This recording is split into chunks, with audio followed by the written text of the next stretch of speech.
Sunday ആയിട്ട് എന്താ programme? ഞങ്ങൾക്ക് ചെറിയൊരു ഫംഗ്ഷൻ ഉണ്ട്. വേറൊന്നുമല്ല, ഒരു വളകാപ്പാണ്. അമ്മയുടെ വീട്ടിലാണ് കേട്ടോ. ഇവിടെ അടുത്തൊരു ഹാളിലാണേ. അപ്പോൾ അതേ ഞങ്ങൾ എത്താൻ ലേറ്റ് ആയതുകൊണ്ട് ഇവിടുത്തെ ഫംഗ്ഷനൊക്കെ ഏകദേശം കഴിഞ്ഞു. അമ്മയുടെ വീട്ടിൽ എല്ലാവരും ഇവിടെ വന്നിട്ടുണ്ട് കേട്ടോ.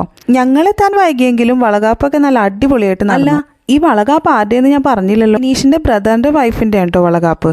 പിള്ളേരിവിടെ എത്തിയപ്പോഴേക്കും ഓട്ടം തുടങ്ങി.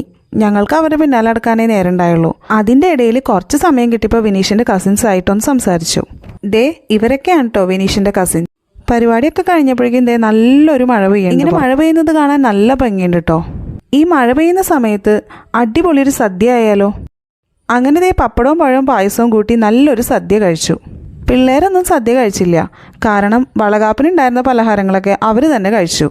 അതുകൊണ്ട് അവർക്ക് തീരെ വിശക്കുന്നുണ്ടായില്ല. അങ്ങനെ സദ്യയൊക്കെ കഴിഞ്ഞപ്പോഴേക്കും മഴയൊക്കെ മാറി. പിള്ളേർ ഇവിടെ കളിക്കാൻ വന്നിരിക്കുകയാണ്. ഇവരുടെ ഈ കളി കാണുമ്പോൾ കുട്ടിക്കാലം ഓർമ്മ വരും. പിള്ളേരുടെ ഈ കളി സേഫ് അല്ല എന്ന് മനസ്സിലാക്കിയതുകൊണ്ട് ഞങ്ങൾ വേഗം അവരെയും കൊണ്ട് സ്ഥലം വിട്ടു.